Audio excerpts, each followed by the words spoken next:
و تنها جمله‌ای که از آزاد بعد از اعترافم شنیدم این بود: وای آقام. هول شدم و عاجزانه گفتم: خواهش میکنم آزاد، اسفندیار هیچی نباید بفهمه. خواهش میکنم، جون خودش هیچی نگو. کمکم میکنی؟ میشه بیای بریم اونجا؟ نفس عمیقی کشید و گفت: اون لعنتی هرچی هست آدم ربا نیست. لطفاً یه چند دقیقه وایسا، بهت زنگ میزنم. گوشی رو قطع کرد. شدت اضطرابم بیشتر شد و فقط خدا میدونست این 14 دقیقه تا تماس آزاد من چقدر به خدا التماس کردم. دوستای مهربونم، به کانال داستان‌های عاشقانه با سحر خوش اومدید. اگر تا اینجای داستان رو دوست داشتید ممنون میشم با لایک کردن و سابسکرایب کردن ما رو حمایت کنید و همینطور با زدن زنگوله کنار اون اولین نفری باشید که از داستان‌های منتشر شده کانال با خبر میشید. و حالا ادامه داستان. با اولین زنگ سری تماس رو بس کردم. الو آزاد. سلام، من باهاش حرف زدم. خانم مینا فتوحی امروز فقط نیم ساعت توی دفترش بوده و بعد از اینکه هفته‌ها رو امضا کرده و چک رو گرفته از دفتر رفته. با خشم داد زدم: دروغ میگه به خدا، یه بلایی سرش آورده، وگرنه چطور مینا 6 ساعته که آب شده رفته توی زمین. صدای نفسای عمیقش رو شنیدم و گفت: مهریما آروم باش. ببین من تقریبا مطمئنم این آدم دروغ نمیگه. نه اینکه صادق باشه ها، نه، ولی مطمئنم جرأت این که همچین کاری رو با کسی که از طرف اسفندیار سفاری اونجا رفته باشه رو نداره. میخوای حاضر شو بریم با هم دنبالش بگردیم؟ با گریه گفتم: کجا آزاد؟ من دنبال زن گنده کجا برم بگردم؟ اصلا جواب شوهرشو چی بدم؟ عزیز من، شاید یه اتفاق دیگه واسه این بنده خدا افتاده. میریم اداره پلیس و بیمارستانا پرسجو میکنیم. در نهایت هم مجبوریم به همسرش خبر بدیم. و هنوز 1 ساعت نگذشته بود که آزاد با ماشین اومد دنبالم. به محض اینکه سوار ماشین شدم با دیدن چشماش یه آرامش خاصی به وجودم تزریق شد. چشمایی که بیش از حد شبیه چشمای اسفندیار بود. اصلا خود اسفندیار بود. و دلم قرص شد به کمون ابروی سمت چپش که به رسم عادت و دقیقاً شبیه اسفندیار همیشه سمت بالاست. بغض کرده بودم. با مهربونی نگام کرد و گفت: پیداش میکنی، قول میدم. اشکام که سرازیر شد و شروع کردم به گریه کردن دستمو محکم فشرد و گفت: شنیده بودم خیلی قوی هستی. دل آقامونم همین قوی بودنت برده بود خانم. با حقیق گفتم: نیستم دیگه آزاد. عشق آدما رو خیلی ضعیف و آسیب پذیر میکنه. آزاد گفت: اما من فکر میکنم عشق آدما رو جلا میده. اون پوسته سختی که روی خودشون کشیدن و سنباده میکشه تا روح واقعی و زیبای آدما دیده بشه. مثل یه دختر بچه‌ای بی‌دفاع نالیدم. پیدا میشه. نگران نباش، همه تلاشمون رو میکنیم. همه جا رو گشتیم. آزاد هر جایی که آشنا داشت تماس گرفت و پرسجو کرد. کلافه از ماشین پیاده شدم. بهش تکیه دادم و نالیدم و گفتم: دارم میمیرم از عذاب وجدان. کنارم ایستاد و بطری آب و سمتم گرفت و گفت: چرا خودتو اینقدر سرزنش میکنی؟ ببینم اصلا چرا همسرش تا الان نگرانش نشده؟ با تعجب گفتم: مینا شبا تا دیر وقت آموزشگاهه، شاید فکر میکنه اونجاست. خب یعنی یه بار زنگ نزده ببینه گوشیش خاموشه یا اینکه مؤسسه نیست؟ گفتم: وای آزاد، من از کجا بدونم؟ اصلا شاید هم نگران شده و الان مثل ما داره دنبالش میگرده. من خبر ندارم. اون بیچاره که خبر نداره ما امروز با هم بودیم که به من خبر بده زنش گم شده. ابروشو دوباره بالا داد. دستی پشت گردنش کشید و گفت: میشه خواهش کنم یه بار دیگه بهش زنگ بزنی؟ گفتم: ای وای، ممکنه شک کنه. میترسم زنگ بزنم. مصمم گفت: قرار نیست شک کنه. قراره بهش خبر بدیم. گفتم: من چی بگم آخه بهش؟ به خدا من قسم میخورم همه چیز زیر سر این یارو جردن است. اصلا چرا نمیای بریم سراغش؟ آدرس خونش رو بلدی؟ به گوشی توی دستم اشاره کرد و گفت: باشه قبول، اما اول زنگ بزن به پسرعموت خبر رو بده، بعد که ایشونم اومد همه با هم میریم سراغ مجید. قبول کردم و با هر جون کندنی بود به خونه مینا زنگ زدم. با هر بوقی که میخورد و کسی جواب نمیداد یه بار میمردم و از نو زنده میشدم. اما وقتی صدای پر از شور مینا رو شنیدم یه مرتبه اون چنان شوکه شدم که جیغ زدم و گفتم: مینا، تو برگشتی؟ خوبی؟ با تعجب و خنده گفت: وا، پس فکر کردی قرار اونجا تا ابد و دهر بمونم؟ عصبی گفتم: گوشی چرا خاموشه؟ کجا بودی؟ هیچی بابا، گوشیم باتریش خراب شده انگار. یه چند وقتیه اینطوریه. امروزم که کلا مرخص شد. باید ببرم بدم تعمیرش کنن. شایدم عوضش کنم. و بعدش صداشو قدری آروم کرد و با ذوق گفت: مستر جردن چکو بهم داد. بردم خونه مامانینا دادم بابا واسه فردا نقد کنه. وای نمیدونی چقدر خوشحال شدن و خیالشون راحت شد. مهریما، من امروز خیلی باهات حرف زدم. ببخشید. خدایی مقصر بودم. یادم نبود تو الهه اخلاق رو نباید با خودم اینجور جاها ببرم. دست خودم نبود. بغض و حرصم اونقدر شدید بود که توان ادامه نداشتم. گوشی رو قطع کردم. آزاد با یه خنده شیرین معنادار نگام کرد و گفت: حالا مطمئن شدی مجید قورتش نداده بود؟ خندم گرفت و گفتم: قد و قوارش به این حرفا نمیخورد. خندش یه مرتبه خوش شد و زیر لب گفت: اون اهل کثافتکاری بزرگتر از این حرفاست. چند ساعتی بود که با آزاد همراه شده بودم واسه پیدا کردن مینا و تو این مدت هر بار نگاش کرده بودم اسفندیار رو دیده بودم. آخ که چقدر دلتنگش بودم. اما هر بار خواستم دهان باز کنم و از اون بپرسم نتونستم. شرم و غرور لعنتیم دست به دست هم داده بود تا مانع بشه. آزاد منو که انگشت چند ضربه‌ای به لیوان آب میوم زد و با صدای اون ضربات به خودم اومدم. توی کافه نشسته بودیم. سکوت این کافه اونقدر شدید بود که میترسیدم آزاد صدای افکارم رو شنیده باشه. مهربون لبخندی زد و گفت: مینا خانم که پیدا شد. حالا نمیخوای از حال خودت بهم بگی؟ نفس عمیقی کشیدم تا صدام از شر این بغض لعنتی رها بشه و گفتم: ای منم خوبم. یعنی مثل همیشه. به سبک اسفندیار یه تای ابروشو بالا داد و گفت: همیشه این شکلی نبودی. یعنی قبل‌تر که دیده بودمت اصلا این شکلی نبودی. هرچند چیز عجیبی هم نیست. آخه آقام هم شبیه قبل‌ترشو همیشهش نیست.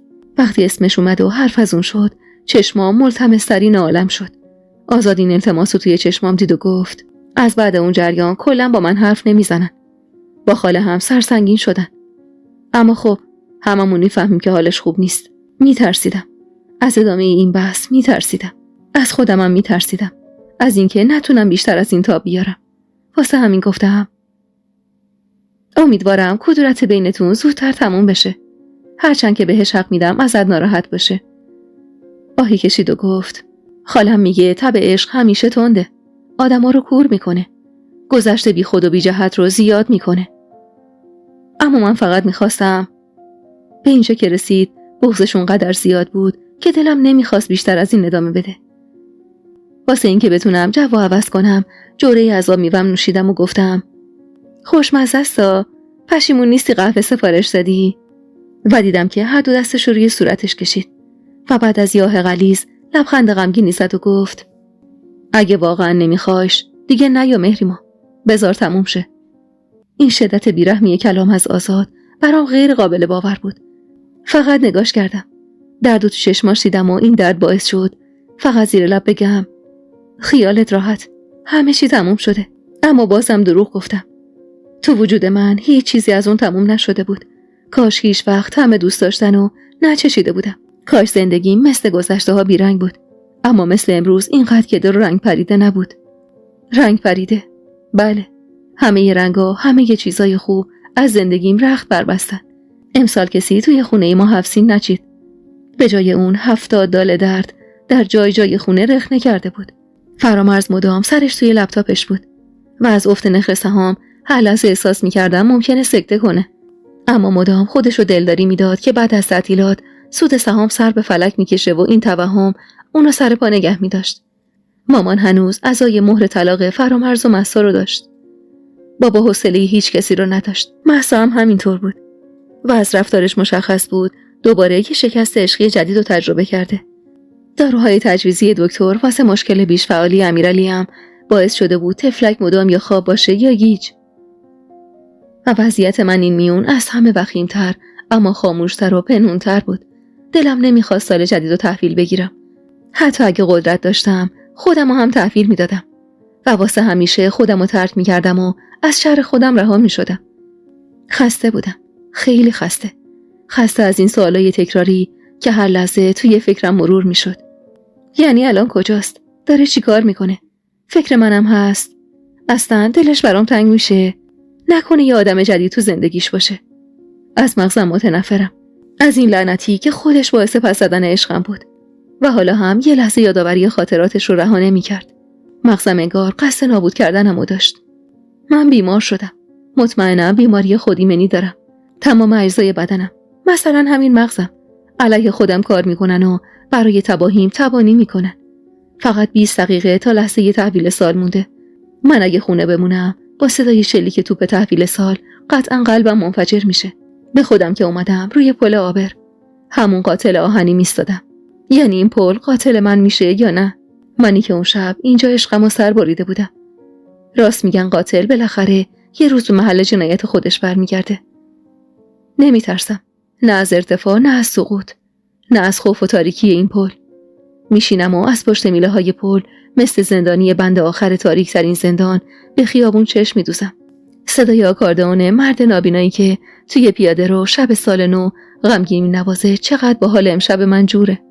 همه شهر شادن، همه شهر منتظر سال نو هستن و من افکارمو پس زدم. اشکم از گونم چکید. سرمو روی میله های پل گذاشتم. امشب زمین یه دور کامل دور خورشید میچرخه و من دیگه ماه کسی نیستم که دورم بگرده و بگه دورت بگردم. من شازده خانم هیچ کس نیستم. اصلا چرا باید زمین امسال دور خورشید بگرده؟ زیر لب آروم زمزمه کردم. بی عشق جهان یعنی یک چرخش بی معنی. صدای آکاردئون رو نزدیکتر حس کردم. نوازنده در حال بالا آمدن از پل بود. به عصای سفیدش چشم دوختم که راهنماش بود و کاش توی زندگی منم حداقل یه عصای سفید بود. نوازنده از کنارم گذشت و در حال نواختن نوای سلطان قلب‌ها بود. منم تو قلبم یه سلطان دارم که نبودنش بودنمو به نیست کشونده. افسوس خوردم که کیفم همراهم نیست و اسکناسی ندارم که بهش بدم. پله‌های سمت دیگه پلو به سمت پایین طی می‌کرد و صدا ضعیف‌تر می‌شد. اما نمیدونم چی شد که یه مرتبه صدا کامل قطع شد. و بعد از اون شنیدم که با صدای بلند و از اعماق قلبش در حال دعا کردن بود. خدا خیرت بده مسلمون. خدا مراد دلتو بده جوون مرد. الهی امسال هرچی خیره نصیبت بشه.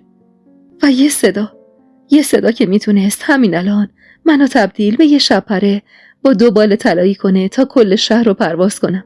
صدایی که میگفت یا علی. بی اختیار بلند شدم. لرزون چند قدم تا ابتدای پله ها رفتم. خودش بود. گوشه یکی از پله ها نشسته بود و سیگار میکشید. نوازنده کنارش ایستاده بود و مشغول مرتب کردن چند تا اسکناس درشت بود که توی جیبش بذاره. باورم نمیشد. این محال بود. خوشحال بودم. ترسیده بودم. حالم عجیب و غریب بود. چند قدم عقب رفتم و دوباره سر جام برگشتم. توان رفتن نداشتم. من دیگه دلی برای کندن نداشتم. من به همین قدر فاصله هم راضی بودم. یه گوشه کس کردم و دوباره نرده های سرد پل رو بغل کردم. من حتی دیگه سرما رو هم حس نمی کردم. عقربه های ساعتم می گفت فقط 1 دقیقه تا تحویل سال باقی مونده. و این 1 دقیقه من فقط یه دعا دارم. خدایا مهرش رو از دلم ببر. و این دعا اونقدر برام سخت و دردناک بود که جز حقیق تسکینی برای دردم نداشتم. اما بی صدا که مبادا بفهم منم اینجا هستم. آتشبازی یه برج بزرگ انتهای خیابون خبر از تحویل سال میداد. نورای رنگی توی آسمون میرقصیدن و بین من و مردی که با تمام وجودم عاشقش بودم فقط به اندازه یه نصف پل راه بود. باید هر طور شده بود برای آخرین بار نگاش میکردم. حتی از همین فاصله دور. آروم و پاورچین سمت پله ها رفتم. سرشو به نرده ها تکیه داده بود و شونه هاش میلرزید. خدایا این بدترین عیدی بود که میتونستم اول سال بگیرم. تاب نمی آوردم. نه، من نمیتونستم تاب بیارم. باید قبل از اینکه کنارش برم و بغلش کنم فرار کنم. و فرار کردم. قلمو کف دستم گرفتم و با آخرین توان دویدم. من باید میرفتم. نمیدونم کجا. فقط میدونستم باید برم. فرار کنم. بعد از برگشتن از پل به خونه دیگه تا به حتی لحظه نشستن آرامشم نداشتم. فقط میدونستم که باید برم. باید از خودم، از خونم، از خانواده‌ام، حتی از شهرم دور میشدم. مقصدو نمیدونستم. اما باید راهی میشدم. مامان آخرین تلاشاشو کرد و با بغض پرسید کی برمیگردی مادر؟ نمیدونم مامانم. فقط میدونم دیگه نباید بمونم. صداش سرشار از تأسف و حزن بود و آروم پرسید به تو چی گذشته آخه مادر؟ اشکم چکید و گفتم خیلی دیره واسه این سوالا. ما همه مقصریم مامان. تو، من، بابا، مهسا، فرامرز، هممون مقصریم. میدونی چرا؟ چون دیر از هم میپرسیم به همون چی گذشته. پس مهریما قول بده که هر وقت زنگ زدم جوابمو بدی و منو دلنگران خودت نساری. سوار ماشینم شدم و راهی شدم. باتری گوشیمم نفسای آخرشو میکشید. روی صندلی بغل راننده پرتش کردم. به دوراهی مقابلم نگاه کردم و به 2 فلش و 2 اسم شهر مختلف فکر کردم. یاد فیلم آلیس در سرزمین عجایب افتادم. وقتی که آلیس بر سر دوراهی از خرگوش پرسید این 2 مسیر کجا میرن؟ و خرگوش سوالشو با سوال تو کجا میخوای بری جواب داد. آلیس هم گفت نمیدونم. خرگوشم خندید و با طعنه گفت پس فرقی نداره از کدوم راه بری. آدمی که مقصدشو نمیدونه، آدمی که جزئی مغز زبون نفهم چیز دیگه ای نداره، اصلاً میتونه مقصدو پیدا کنه. امشب من دقیقاً شبیه آلیس در سرزمین عجایب بودم. منی که روزگاری مغز و منطقم رو مدار کرده بودم و به گردنم آویخته بودم. مدام شعار میدادم و به قدرت عقل و تصمیم گیریام میبالیدم. پس چطور حالا از اینکه با همین عقل و منطقی که یه اون بهش افتخار میکردم پیش رفته بودم و به خاطر اینکه شبیه من نبود دست رد به سینه مردی زده بودم که دیوانه‌وار با تمام وجود میخواستمش، اینطور بیقرار بودم. اما آدما به خاطر بی‌شباهتی عاشق میشن، نه شباهت. اصلا توی شباهت‌ها چه چیز مجذوب کننده‌ای وجود داره؟ آدم اگه قرار باشه عاشق یه نفر شبیه خودش بشه که با همین خودشم باید خوش باشه و نیازی به دیگری نداشته باشه. کنار جاده متوقف شدم. از ماشین پیاده شدم. چند جوره از هوای فروردین رو بلعیدم تا کمی سبکتر بشم. تا شاید حالم کمی جا بیاد. حالا میدونستم نباید خودمو سرزنش کنم. حالا باید حتی از این که ندارمش به عشق و تجربه عشقی که توی قلبم دارم افتخار کنم. حالا من یه فرق دیگه شاید با خیلی از آدمای کره زمین داشته باشم. تجربه چشیدن عشق. و چقدر این تجربه در عین تلخ بودن شیرین بود. هنوز چشمام روی نوشته‌های مهریماه مرتضویه و بی اختیار زیر لب زمزمه می‌کنم. سرگشته محسیم و در این وادی حسرت عاقل‌تر از آنیم که دیوانه نباشیم. حالا معنی این بیت که اصل همیشه برام میخوند و خوب درک میکنم. وقتی ازش میپرسیدم خدایی دختر چی خورد تو سرت که عاشق من شدی؟ من چیم به تو میاد؟ و اون هر بار میخندید. گونمو میبوسید و بعدم میگفت توی عشق دنبال دلیل نباش کاراگاه من. و من لبخند روی لبم میشست و چقدر به خودم غره میشدم وقتی که هر لحظه عشق اونو به خودم بیشتر حس میکردم. اونقدر اون عشقو مخصوص خودم میدیدم که گاهی تا به تماشای مهرورزیاشو به بقیه نداشتم. من همه عسلو واسه خودم میخواستم. ایراد گرفتن از لباساش و برخوردش با خانواده‌ام فقط بهانه‌ای بود تا دستاویزی داشته باشم. دستاویزی برای خالی کردن حرصم. عسل میخواست از من یه مرد بسازه. منو به سمت مرد بودن سوق میداد و مادرم تحمل جدایی از فرزند خودشو نداشت. مادرم میخواست من همیشه محمد کوچولوی وابسته به اون بمونم. باید اعتراف کنم اون زمان برام کودک بودن آسون‌تر بود. عسل نجنگید. به قول خودش مردی که از مادرش بگذره به درد زندگی با اون نمیخورد و نمیخواست واسه ادامه این زندگی من از مادرم جدا شم. جمله آخرشو هرگز فراموش نمی‌کنم. محمد، اون زن مادرته. همه ما هم خوبی داریم هم ایراد. تو زندگی تو شاید بشه همسر دوباره پیدا کرد، اما مادر نه. مادر تکرار نشدنیه محمد. هر مدلی که باشه تکرار نشدنیه، ارزشمنده. هیچی ارزش اینو نداره که به مادرت پشت کنی. من رفتم که باعث این جنایت نباشم. زندگی که بخواد با جدایی مادر و فرزند پا بگیره، از همون اولش آخرش معلومه. من خودم مادرم. چطور میتونم میوه یوم زحمت و آرزوی زن ازش بگیرم؟ تمام تلاشمو کردم که مسالمت آمیز کنار هم باشیم، اما نشد. دیدی که نمیشه. نمیخوام قیمت به سرانجام رسیدنش بیسایه سر شدنت باشه. تا هست قدرشو بدون محمد. اون روز خوب میدونستم محاله عسل و از تصمیم جداییش منصرف کنم. اما امروز میخوام تلاش کنم. میخوام این بار این من باشم که تیکه های این زندگی رو به هم وصله کنم. تو افکارم غرقم که با ورود سراسیمه نوروزی سرباز تازه وارد بی اختیار دفتر مهریما رو میبندم و دستم رو روی صورتم میکشم تا مبادا قطره اشکی که روی صورتم جا مونده رسوام کنه. سری سلام نظامی داد و گفت قربان، اسفندیار سفاری. اسفندیار سفاری رو پیدا کردن. با هراس بلند شدم. کی؟ کجا؟ همین 1 ساعت پیش قربان. خودشو کلانتری 123 معرفی کرده. کتمو برمیدارم و با عجله تصمیم دارم خودمو به کلانتری برسونم. فقط چند لحظه کنار نوروزی متوقف میشم و میگم پیداش نکردن نوروزی. پیدا شده. اینا با هم خیلی فرق دارن. خیلی. با تعجب میگه منظورم همون بود قربان. حواسم به فرقش نبود.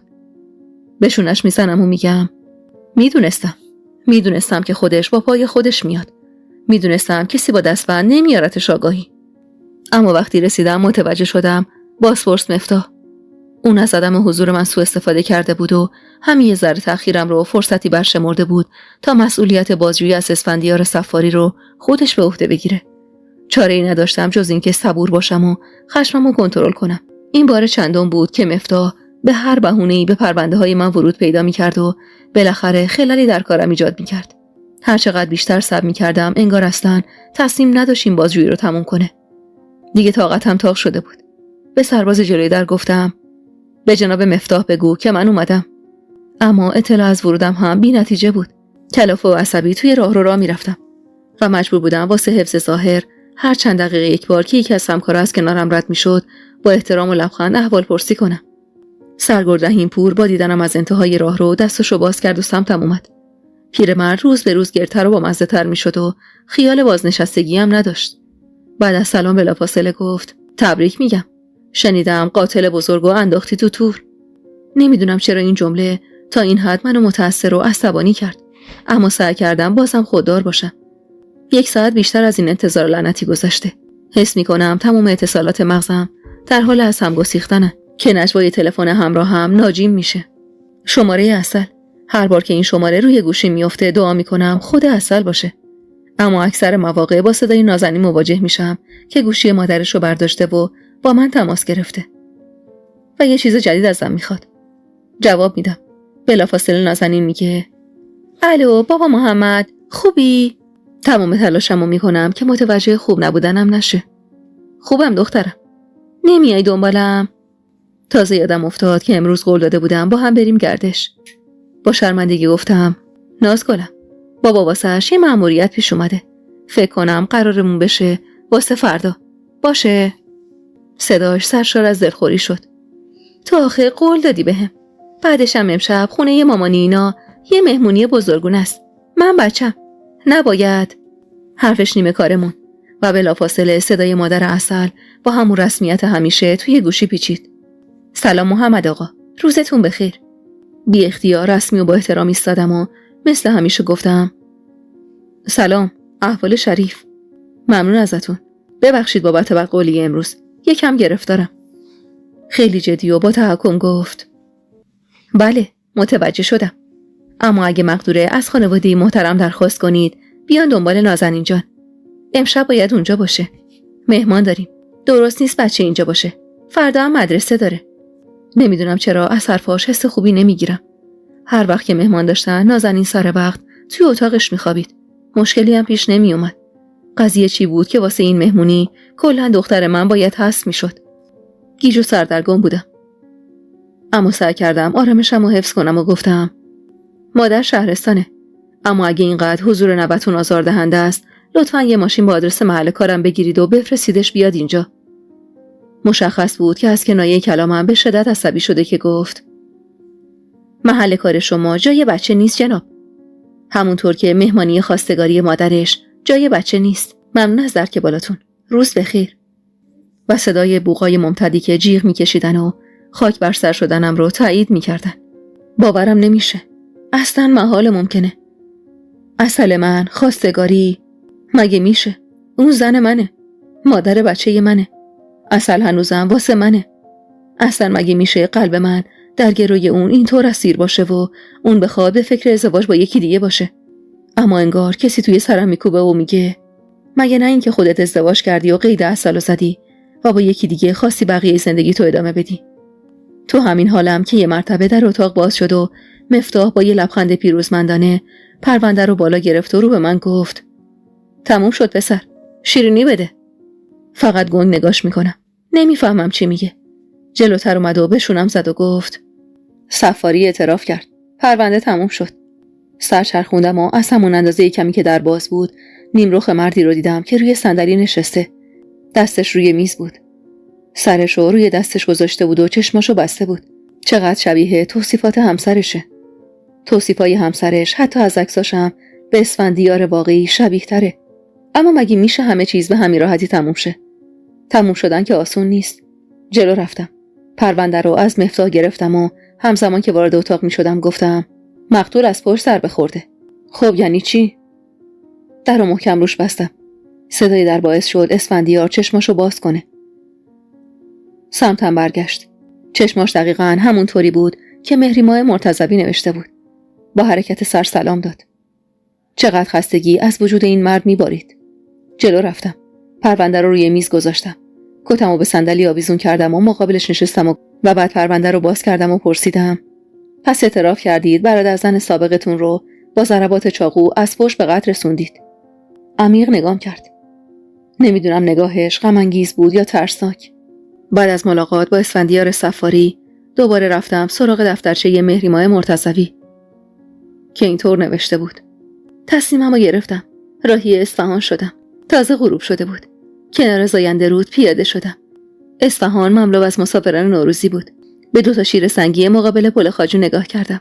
بچگیامو به یادم آورد که هر وقت بابا ما رو واسه تعطیلات اینجا می آورد من و مهسا و فرامرز چقدر با این 2 شیر سنگی خاطره می ساختیم. فرامرز برجم می کرد و به زور داخل دهن شیرا می زاشت و مهسا عصبی می گفت شیر که علف نمی خوره. بعدم دعواشون می شد و منم مثل همیشه فقط به این فکر می کردم که یه تیکه سنگ اصلا هیچی نمیتونه بخوره. امروز بعد از چند سال دوباره کنار این شیرا ایستادم. دست نوازشی روی سر یکی از شیرا کشیدم و به سمت پل رفتم. همیشه از بالای پل به مسیر رودخونه چشم می‌دوختم و برام آرامش به همراه داشت. و چقدر خوب بود که امسال مسیر آبو نبسته بودن و تماشای زاینده رود منو بیشتر به زندگی امید دعوت می‌کرد. باید عبور می‌کردم. باید می‌گذشتم. و مثل این رود باید معنی زندگی رو تو حرکت جستجو می‌کردم. صدای آواز جان‌نوازی به گوشم رسید. سمت یکی از دهنه پل رفتم و آروم گوشه‌ای نشستم و به صدای آوازی که موسیقی متنش صدای آب بود گوش سپردم. مقصدمو پیدا کردم. دردم کمی کمتر شده. حالا میدونم من با قشنگترین درد دنیا میتونم بدون اون سالها کنار خودم احساسش کنم و عاشقش بمونم. تصمیممو گرفتم. مهرشو تا ابد توی دلم نگه میدارم و مهر هیچ کسی رو هم پذیرا نمیشم. ازدواج ما غیر ممکن بود، اما این دلیل نمیشد عاشقش نمونم. عشق تو اوج نرسیدن و پنهون از چشم دیگرون طعم دلنشین تری داره. لازم نبود فراموشش کنم. لازم نبود از دوست داشتنش بترسم. لازم نبود دیگه از اون پل فرار کنم. من انتخابمو کرده بودم. بدون اون اما تا ابد با اون میموندم. گوشیمو از جیبم بیرون کشیدم. اونقدر باتریش ضعیف شده بود که میدونستم تا خاموش شدنش فقط چند ثانیه وقت دارم. و همون چند ثانیه رو غنیمت عظیمی واسه خودم شمردم. قطره اشک سرد روی گونم رو پاک کردم. لبخندی زدم و واسه اون نوشتم. خودم رو خوب سنجیدم. بدون تو نمیارزید. اما قبل از اینکه گزینه ارسالو بزنم چراغای گوشیم خاموش شد. و من با خودم فکر کردم شاید حکمت و قسمت اینه که گوشیم الان خاموش بشه و این پیامو واسه اسفندیار نفرستم. حالا دیگه شب از نیمه چندین ساعته که گذشته. دیگه هیچ آواز خونی اونجا نیست. و منم همونطور که سرمو به دیوار تکیه داده بودم به جریان رود چشم دوخته بودم. و واسه اون آب روون هرچی رو که نتونسته بودم برای خانواده‌ام بگم رو گفتم. واسه آب گفتم چقدر دلخورم از این ظاهر آباد زندگیمون، اما خانواده‌ای که از درون بیرونه شده. از شدت غم و غصه صدای حقیقم بلند شده بود. با اشکام صورتمو پوشونده بود. چقدر خسته بودم. خسته از قوی بودن. خسته از اعتراض نکردن. خسته از دووم آوردن. خسته از همیشه عاقل بودن و همیشه کوتاه اومدن. خسته از تحمل وزن همه مصیبت‌ها و مشکلات خانواده‌ام. من سالها بود که مرد خودم بودم و تنها 8 ماه در کل زندگیم شانس تکیه کردن به یه شونه مردونه و قوی داشتم که قابل اعتماد ترین تکیه‌گاه دنیام بود. کاش اینجا بود و جای دیوار پل سرم حالا روی شونه اون بود. میون افکارم با صدای سرکار خانم این وقت شب اینجا چی کار میکنید؟ از جا پریدم. مردی با لباس سیاه نظامی بالای سرم ایستاده بود. ترسیده بودم. بدون اینکه مرتکب جرمی شده باشم ترسیده بودم و این خیلی دردناک بود که از مأمور مجری امنیت اینقدر بترسی. در وهله اول با تشر و لحن بسیار تند تذکر داد که حجابمو حفظ کنم. حجاب. چرا کسی این کلمه رو واسه مردم سرزمینم به خوبی تفسیر نکرده؟ و توی اون لحظات با خودم به این فکر میکنم که آیا زنی که کمی رو سریش عقب رفته و فقط چند تار موش پیداست بدون حجبه؟ مگه نه اینکه حجب ریشه کلمه حجابه؟ و نمیدونم چرا صدای اسفندیار تو سرم میپیچید وقتی میگفت زن بدو دورش دیوار بتونی هم بکشی بی حیاست. کار خودشو میکنه. دیگه چادر چاقچور که جای خود داره. و با یادآوری حرفای اسفندیار دست به روسریم نبردم. ترسیدم.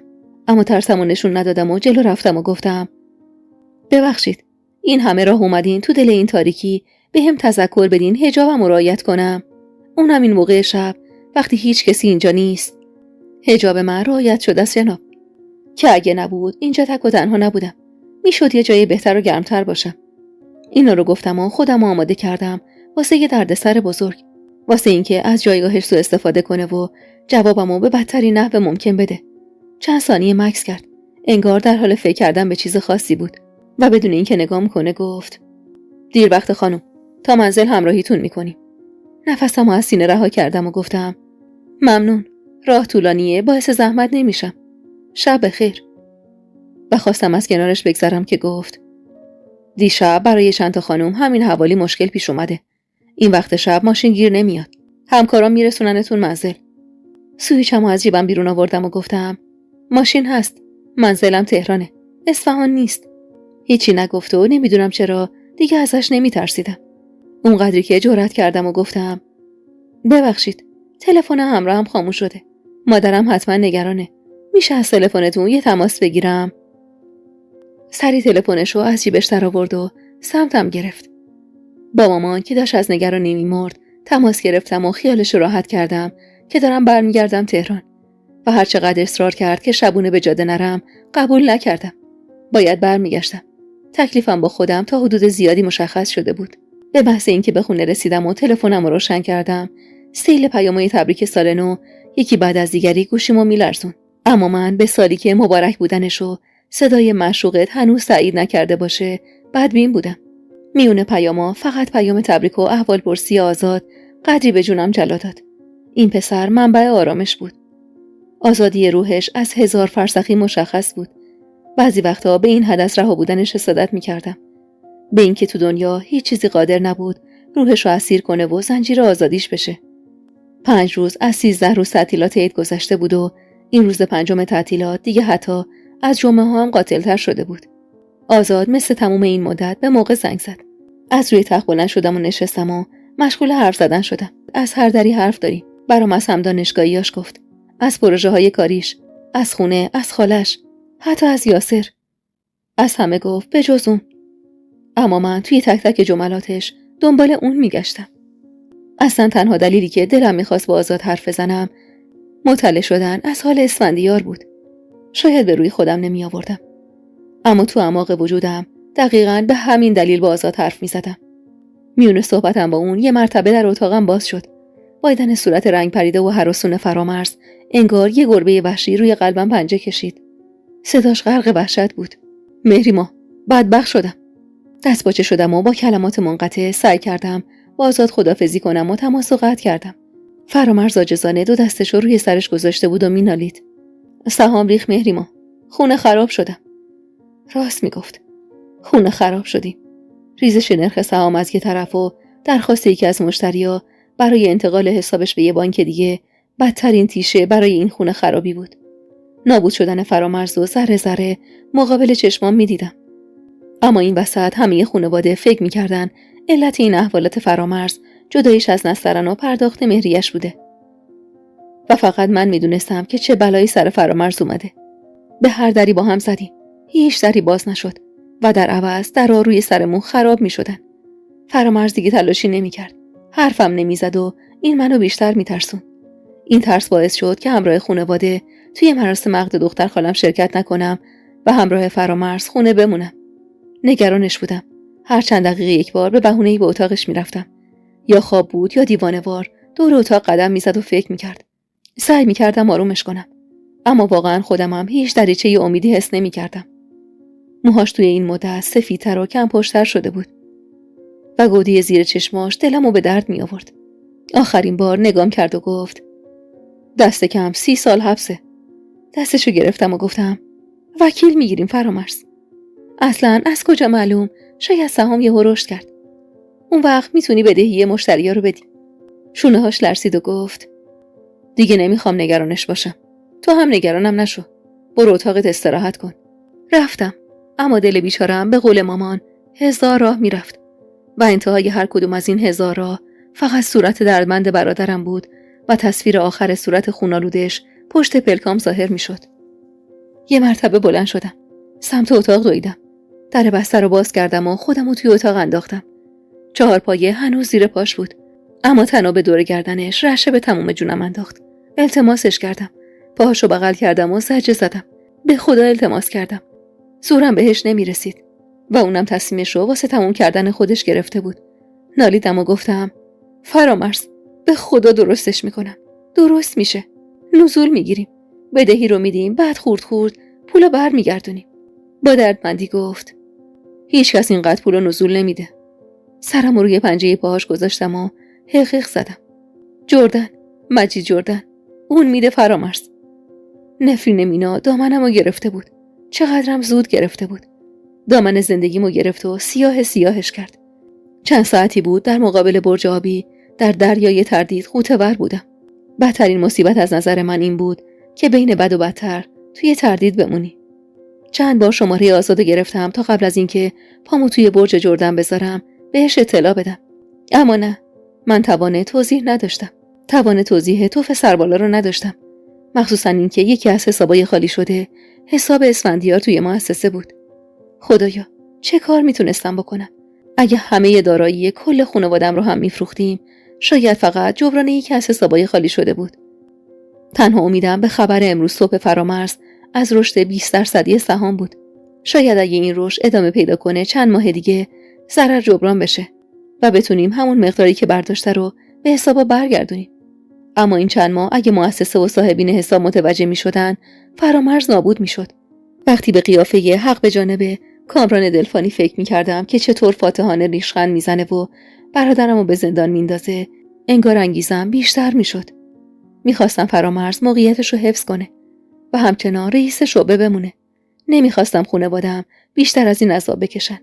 چقدر شبیه مینا شده بودم و همین شبیه مینا شدم باعث شد حالا روی کاناپه طرح گورخر دفتر جردن روبروش نشسته باشم و اون در حال صرف قهوه‌اش زیر چشمی نگام کنه و بگه اسفندیار خبر داره اینجایید؟ به نشونه منفی سر تکون دادم. فنجونش رو روی میز گذاشت و گفت من به چه اعتباری این مبلغو باید به شما بدم؟ مصمم گفتم چک میدم. قهقهش باعث شد به شدت تحقیر و عصبی بشم. دختر جون، کی بهت گفته چک توی این مملکت اعتبار داره؟ اونم چکه یه دختر با این حجم از بدهی. راستی به هم نگفتی نسبتت با اسفندیار چیه؟ قلبمو توی دهانم حس کردم، اما سعی کردم به خودم مسلط باشم و گفتم نسبتی نداریم. کمی سمت من رو به جلو متمایل شد و گفت قضیه عشقیه؟ سیغشی؟ از وقاحت سوالش عصبی شدم و با خشم گفتم نه خیر آقا، بین ما چیزی نیست. سر جاش برگشت، پا روی پا انداخت و به نوک کفشای پوسماریش خیره شد و گفت این که میگی یعنی قبلا خبرایی بوده؟ با جدیت گفتم من نمیخوام از مسائل شخصیم حرف بزنم جناب. میتونید کمکم کنید یا نه؟ شونه بالا انداخت و گفت اسفندیار بیوه ها رو صیغه میکنه. باشه بی خیال. حالا که دوست نداری راجبش حرف نمیزنیم. اما اینو که میتونی بگی. علت این مقدار بالای بدهی واسه چیه؟ حق دارم که بدونم. درسته؟ با آرامش شمرده سعی کردم صادقانه مشکل فرامرز رو توضیح بدم. سنگینی نگاهش گاهی به شدت اذیتم میکرد، اما چاره‌ای جز تحمل نداشتم. با یه لحن محترمانه واسه روشن کردن سیگارش اجازه گرفت و قبل از روشن کردن جعبه فلزی لوکس سیگارش رو مقابلم گرفت و تعارف کرد. بعضی وقتا با خودم فکر میکنم دود کردن چطور به آدم‌ها حس آرامش میده. راستش گاهی هم دلم خواسته که تجربهش کنم، اما خب من دختر خوب خانواده‌ام، دختری عاقل که توی همه چیز باید محتاط و بهترین باشه. و هر بدبختی و مصیبتی که تا الان کشیده بودم به خاطر همین عاقل بودن و محتاط بودنم بود. تشکر کردم و اون مشغول به سیگار کشیدن شد. چند لحظه نگاش کردم. نمیدونم چرا این مرد برعکس ظاهر شیکی که داشت یه انرژی دور کننده و نخواستنی داشت. در حال خاموش کردن سیگارش توی جا سیگاری سنگیش پرسید: چقدر وقت داری؟ کمی دلگرم شدم و خیال کردم واسه دادن پول راضی شده. واسه همین سری گفتم: تقریبا 1 هفته. بلند شد و دکمه بالای پیراهنش رو باز کرد و کنار پنجره اتاق رفت و بعد از باز کردن در پنجره گفت: 1. من این پولو به یه آدم معتبرتر میدم، نه به یه دختر بچه. بگو برادرت خودش بیاد. حرصم گرفته بود. میخواستم جوابش بدم که دستشو بالا آورد و با یه صدای نسبتاً خشن و بلند گفت: 2. از این موضوع هیچ کسی، علل خصوص اسفندیار سفاری، خبردار نمیشه، وگرنه منتفیه. 3 و 4 رو هم وقتی برادرت اومد میگم. کیفمو برداشتم و بلند شدم و گفتم: این دختر بچه‌ای که میگید نزدیک به 30 سال سن داره. 10 سالم هست که دستش توی جیب خودشه. اوکی، حتما با برادرم خودش میام که خیالت راحت شه. به طرز فکر نامحترمت هم مجبورم احترام بذارم. بابت خبردار نشدن جناب سفاری هم باید بگم اصرار منم همینه که متوجه نشن.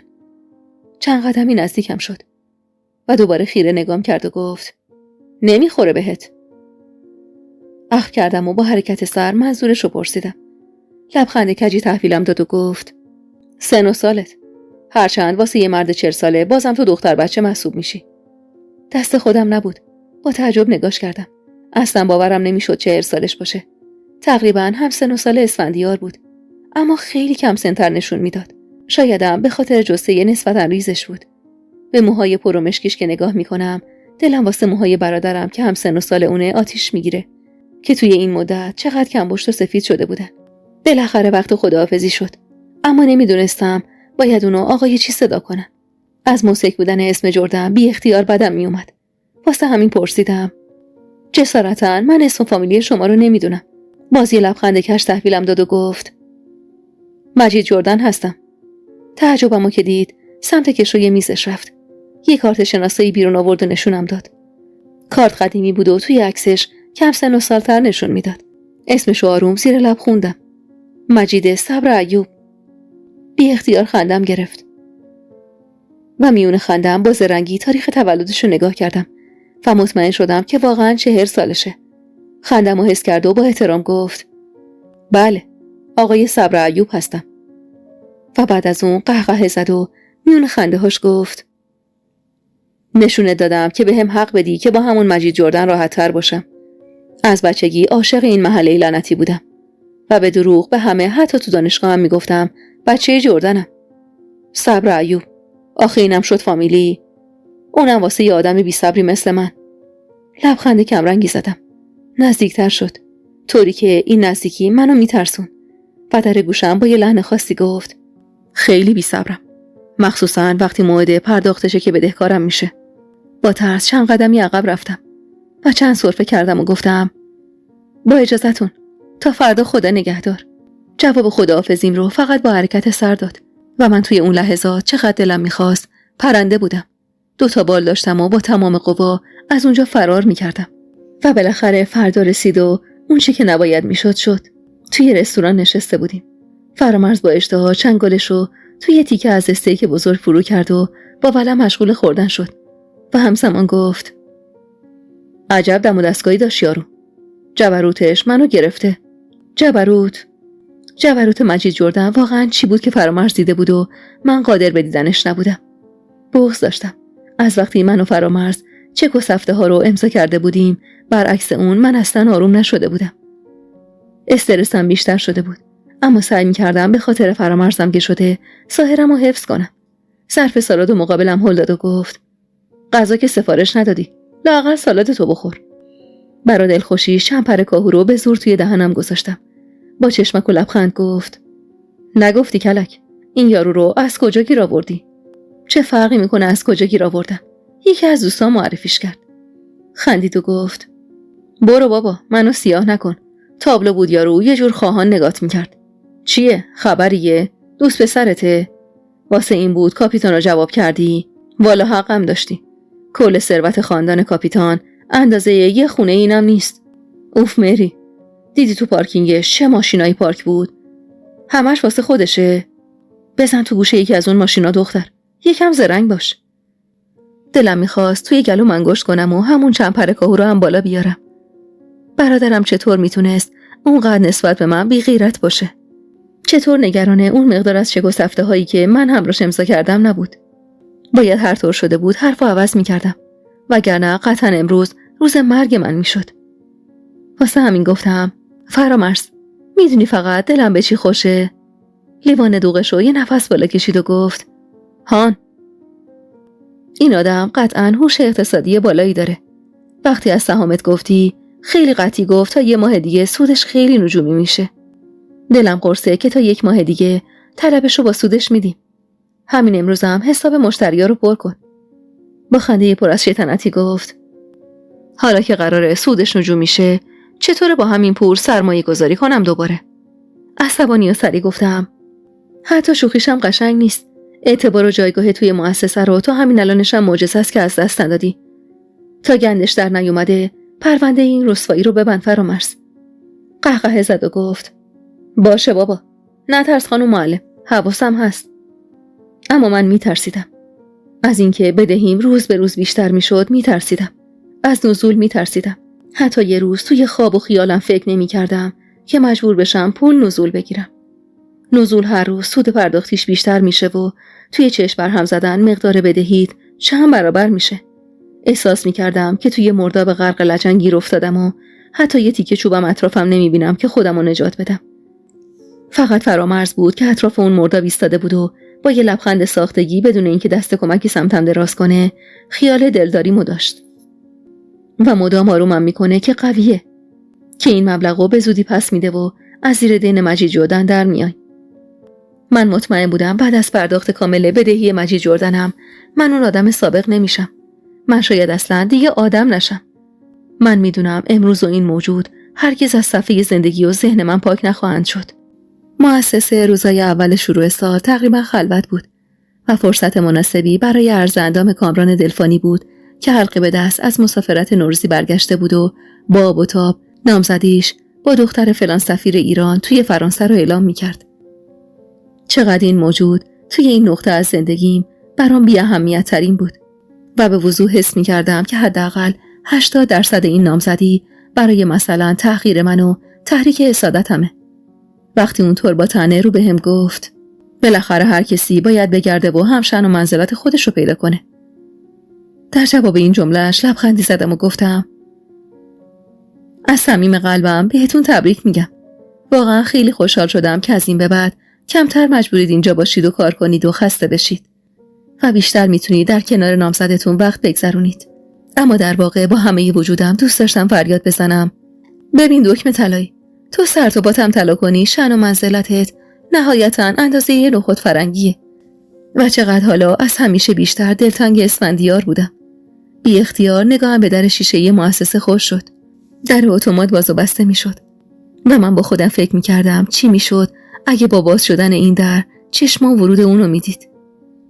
فقط بیاد، حتی اگه نگام نکنه، حتی اگه با هم حرف نزنه، حتی اگه بروم اخم کنه، اما فقط بیاد. دلتنگشم، خیلی دلتنگ. دیشب شجاع شده بودم و حالشو از مارال پرسیدم. می گفت خوبه و درگیر کار. وقتی اینو شنیدم غصه خوردم که اگه فراموشم کرده باشه چی. اما خوشحال بودم که حالش خوبه. اما نیومد. در 1000 بار بازو بسته شد. آدما اومدن و رفتن، اما اون نیومد. عشق من نیومد. آزاد هم چند روزی بود که واسه ادامه پروژهش به اصفهان برگشته بود و هر بار که باهاش تماس گرفته بودم متوجه شده بودم که چقدر درگیره. واسه همینم سعی می‌کردم کمتر باهاش تماس داشته باشم و وقتشو کمتر بگیرم. فرامرز خوشحال بود. سهامش دوباره سود کرده بود و به قول خودش فقط یه بند انگشت تا جبران خسارت و پرداخت بدهیش به جردن مونده بود. خوشحال نبودم. دیگه هیچ چیزی خوشحالم نمی‌کرد. دوباره این روزا بدون ماشین توی شهر تردد می‌کردم و اونقدر سرب می‌بلعیدم تا شاید ریم از عطرش خالی بشه و اینقدر بیتابش نباشه. واگن قسمت بانوان مترو به شدت شلوغه و به زور رو فشار میشه خودتو جا بدی. این ساعت غروب همیشه مترو شلوغ بود. توی اون شلوغی یه خانم میانسال مشغول تبلیغ و فروش اجناسشه. از شیر مرغ تا جون آدمیزاد توی بساطش پیدا میشد. یک به یک محصولاتشو معرفی میکرد.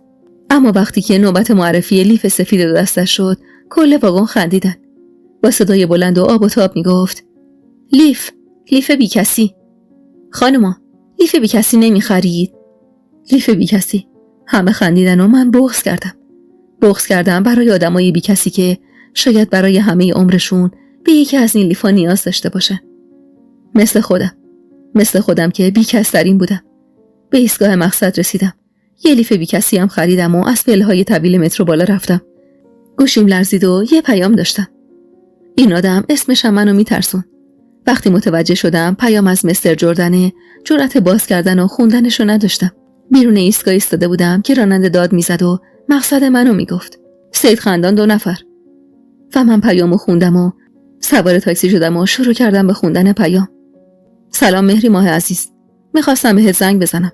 اما هر چقدر تلاش کردم نتونستم خودم رو راضی کنم که این خجالت سر چلچلی رو بذاره کنار. شنیدی میگن سر پیری و معرکه گیری؟ از وقتی دیدمت این دل لعنتی بد جور معرکه گرفته. من آدم بی آدابی نیستم. ببخشید که بی اجازه عاشقت شدم. با خوندن پیامش حالم بد شد. به گریه افتاده بودم. من باید اسفندیار رو میدیدم. حتی شده از دور. حتی شده اندازه یه نگاه پنهونی. اما باید اونو میدیدم. تا نمیرم. تا دووم بیارم بین همه این سختی‌ها و مصیبت‌ها. زیر لب ناله کردم و خندیدم و اشک ریختم. و از راننده که تازه راه افتاده بود خواستم تا نگه داره. کرایه‌شو دادم و به سمت مترو راه افتادم برای رسیدن به آخرین ایستگاه جنوب شهر. هوا تاریک شده بود و من توی این آخر دنیا دنبال همه دنیام اومده بودم. هوا تاریک شده بود، اما من نه از سگای گرسنه و بلگرد اطرافم میترسیدم، نه از نگاه مشکوک چند تا معتاد که اون طرفتر گرده هم دور یه پیت حلبی آتیش زده جمع شده بودن. و من فقط یه گوشه به دیوار آجوری فرو ریخته یه خونه خالی از سکنه تکیه زدم تا شاید در خونه باز بشه، اون بیاد یا بره. و من به همین چند ثانیه دیدن شمع راضی بودم تا بتونم از مرگ نجات پیدا کنم. دیگه جونی برام نمونده بود و تنها اکسیر حیاتم اسفندیار بود و بس. انگار سگا هم دلشون به حال من سوخته بود که اینطور بی تفاوت از کنارم میگذشتن. یکی از مردا که از آتیش فاصله گرفت و سمتم اومد، من به جای ترس خوشحال شدم که میتونم از کسی نشونی از اون بگیرم. پرسید: این وقت شب اینجا چه کار داری؟ نگاش کردم و بعد از چند لحظه سکوت گفتم: شبت بخیر، کاری ندارم اینجا، فقط اومدم یه نفر رو ببینم و برم. بینیش رو با آستین کت مندر سپارش پاک کرد و گفت: نمون اینجا آبجی، خطر داره. با بغض گفتم: میرم، ببینمش میرم. با تعجب پرسید: پی کی اومدی؟ طلب ملب داری؟ دستم بی اختیار از زیر شالم روی قلبم رفت و توی دلم نالیدم: آره، طلب دارم، قلبم ازش طلب دارم. اشکم از چشمام روی گونم سر خورد.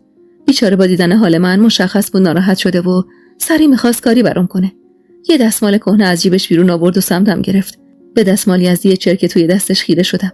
شاید این تنها چیزی بود که برای این مرد باقی مونده بود و چقدر ارزشمند بود که این چنین با سخاوت اونو به من میبخشید. دستمالو گرفتم و بعد از تشکر گفتم: میشه بمونم؟ دستشو بالا گرفت و گفت: همه اینجا زمین خداست آبجی، مگه ارث بابامه. فقط میگم خدای نکرده گیر حیوان گشنه یا خفتگیرا نیفتی. با دردمندی به خونه اسفندیار نگاه کردم و گفتم: تو محله اسفندیار خان مگه کسی جرأت خفتگیری داره؟ مثل کسی که برق چند فاز به اون بس شده باشه از من دور شد و گفت: کس و کارشونی؟ آه کشیدم و نگاهمو از خونه گرفتم و گفتم: یه آشنای خیلی دورم. با حالت موشکافانه‌ای گفت: شما چه آشنایی هستی که جرأت نمی‌کنی بری کلون درشونو بزنی؟ دوباره اشکم چکید و گفتم: یه آشنا که حالا خیلی غریبه شده. با افسوس گفت: آبجی، انگارکی تو از ما امشب اوضاعت خیت‌تره، خماریت بالاست. بیا اونجا وای نسا، بیا بشین بغل آتیش پیش ما. نترس، رفیقان بی خطرن. آشنای 7 فوش غریبه اسفندیار خان هم که باشی کسی جرأت نمی‌کنه نگاه چپت کنه. کنار آتیش، کنار 3 تا معتاد ژنده پوش نشستم و به من سیب زمینی آتیشی که غذای امشبشون بود رو تعارف کردن. به سرنگای کنار آتیش نگاه کردم. به اینکه شاید تماشای این قشر توی فیلم‌ها هم روزگاری برام منزجر کننده و شاید ترسناک بود. اما به قول مامان هیچ کسی حتی نمیتونه ادعا کنه از یه دقیقه بعد خودش هم خبر داره. یه سیبو بندازی بالا 1000 تا چرخ میخوره تا بیاد پایین. داشتم چرخ میخوردم. من سیب آواره روزگار شده بودم. یکی از مردا پرسید قصد فضولی نداریم آبجی؟ اما به خیالم امشب نیاد. با ترس و دلهره سری گفتم نمیاد. چرا؟ از کجا میدونی؟ مرد دیگه با تشر به اون گفت امیدشو ناامید نکن سفر. میخواستم ناله کنم و بگم آره آقا سفر، من دیگه جز امید هیچی ندارم، اونو ازم نگیر، که تلفنم برای بار چندم زنگ خورد. نمیدونستم باید جواب نگرانی مامان رو چی بدم. سفر به گوشیم سر زد و گفت مادرته، جوابشو بده. دل مادرها وقتی از بچه‌شون دور میشن خیلی کوچیک میشه. به مادرم دروغ گفتم. همین که گفتم خوبم و نگرانم نباشه توی این حالم بزرگترین دروغ دنیا بود. انگار اهالی اون خونه سالها بود که توی خواب رفته بودن و خونه هم خیال بیداری نداشت. با نور چراغای یه ماشین بی اختیار با هراس از جام بلند شدم. توی دلم نور امید روشن شد. در خیالم این نور از ماشین اسفندیار بود. اما وقتی ماشین مدل بالای سفیدو دیدم ناامید سر جام نشستم و آهی کشیدم و گفتم ماشین اسفندیار نیست. سفر با که عمیقی به سیگارش زد و گفت اسفندیار خان اهل این قرتی بازی ها نیست. حتمی باز این جردن با یه طیاره جدید اومده سر به ننش بزنه. دو مرد دیگه قهقه زدن و یکی از اونا گفت شرط میبندم اعظم دلاک باز داد و بیداد را میندازه و راش نمیده. هیچ کدوم وحشت و دلنگرونی حال منو متوجه نمیشدن. هیچ کس نمیدونست من از پیام همین آدم به این آخر دنیا پناه آوردم و حالا دیدنش هم اینجا چقدر برام هراس انگیزه. کیفمو برداشتم و همه اسکناسای کیفمو روی سینی نیمه سوخته‌ای که سیب زمینی زغالیا روی اون چیده بودن گذاشتم و گفتم ممنون آقایون. امشب و معرفت و امنیتی که بهم بخشیدین و هیچ وقت یادم نمیره. سفر به اسکناسا نگاه کرد و گفت بردارش آبجی، خدا زده سیامون کرده، از این سیاه‌ترمون نکن. در حالی که با غم از کنارش رد می‌شدم گفتم محبت امشب شما رو با همه اسکناسای چاپ شده دنیا هم نمیشه خرید. و بدون اینکه منتظر جوابش بمونم رفتم. ندیدمش. امشبم نداشتمش. خدا میدونه این ندیدنش و نداشتنش قراره تا کی و کجا ادامه پیدا کنه. هرچند مقصر این ندیدنش و نداشتنش خودم بودم و بس. آخرین نگاه درموندم و به خونش انداختم و به این فکر کردم که این هوا همون هواییه که اون استشمام کرده و با امید این که کمی از نفسش سهم ریه هم بشه نفس عمیقی کشیدم. اونقدر ناتوان شدم که حتی تحمل وزن همین کیف کوچیکم ندارم. کیفمو بیرمق روی زمین میکشیدم و تلاش میکردم خودمو به زور به خیابون اصلی برسونم که دوباره یه جفت چراغ روشن ظلمات کوچه رو در هم درید. خودش بود. ماشین خودش بود. پشت یه وانت اوراق بدون چرخ پنهون شدم. قلبم مثل یه بمب ساعتی تیک تاک میکرد. از شدت هیجان احساس میکردم هر لحظه ممکنه بال در بیارم. ماشینش مقابل در خونه متوقف شد. چند باری بوق زد. درای بزرگو براش باز کردن. قلبم فرو ریخت. خدایا، یعنی نمیبینمش؟ یعنی الان درو بسته میشه و اون از ماشین پیاده نمیشه؟ به خدا که این روا نیست. چند قدمی نزدیک شدم و خودمو دلداری میدادم که همینقدر که میدونم حالا به هم نزدیکیم واسم کافیه. که یه صدای جیغ زنونه توی خلوت سیاه کوچه پیچید و بعد یه زن از صندلی کنار راننده پیاده شد. از دور فقط میتونستم تشخیص بدم که زن درشت اندامیه و شنیدم که گفت من زنتم، جرأت داشته باش بهشون بگو سیغتم. تا کی میخوای بزدل باشی؟ برو بگو بهشون الهام محرمته. سطل آب یخو روی خودم احساس کردم. یه لحظه هم درنگ نکردم. برگشتم. من نباید بمونم. نباید اسفندیار رو ببینم. نباید صداشو بشنوم. ای کاش هرگز پیاده نشه. ای کاش هیچی نگه. کی اونقدر کوچیک و حقیر شده بود که این زن اینطور با اون حرف میزد. با همه توانم شروع کردم به دویدن. الهام، زنش، محرمش، صیغش. گفت زنشه. گفت بزدل نباشه. این همون لقمه چربی بود که جان ننه براش گرفته بود. یعنی اون اسفندیار من بود که اینطور بی صدا و بی شخصیت توی ماشین نشسته بود تا این زن مقابل خونش اینطور خار و خفیفش کنه. بعد از کلی دویدن و نفس زدن بالاخره به ابتدای خیابون رسیدم. ماشینی توی این خیابون عبور و مرور نمی‌کنه. و فقط چند تا ماشین از اینجا گذشتن که اونا هم اصلا قصد توقف برای مسافر نداشتن. بیجون کنار جدول نشستم. احساس می‌کردم هوایی نیست که توی ریه‌هام بفرستم. نفس کم آورده بودم. اما نه، من نباید گریه می‌کردم. اشکامو پس زدم. دیگه واسه خودم گریه نمی‌کنم. دیگه واسه اون گریه نمی‌کنم. و صدای مجید جردن توی گوشم میپیچید وقتی از زنای سیغه ایش میگفت. دلم میخواست فرار کنم و فرسنگ‌ها دور بشم از این محله، از این خونه، از اون. یه جفت چشم براق توی دل تاریکی روزگارمو سیاه‌تر کرد. تیغه چاقوی زامندارش از چشماش براق‌تر بود. جوان بود، نهایتاً 20 ساله. صورتش پر از جای بخیه. تهدیدم کرد و من بدون هیچ بحثی کیف موبایلمو بهش بخشیدم. نوک چاقو رو وحشیانه روی گونم فرو برد. سوختم و داغی خونو حس کردم. وحشت‌زده التماس کردم که رحم کنه، اما نکرد و گفت طلا، هرچی طلا داری باز کن. ناله کردم و گفتم به خدا ندارم، من اصلا اهل طلا نیستم. شالم از روی سرم کشید و وحشیانه دستاشو به سمت گردن و گوشم برد تا بگرده ببینه گوشواره گردنبندی چیزی دورم هست یا نه. گوشواره‌های صدفیم که یادگار دوست دوره دبیرستانم بود رو با بیرحمی تموم از گوشم کشید. پاره شدن سوراخ گوشم رو حس کردم، اما همه رو تحمل کردم، جز این که منو داخل کوچه خلوت کشید و میخواست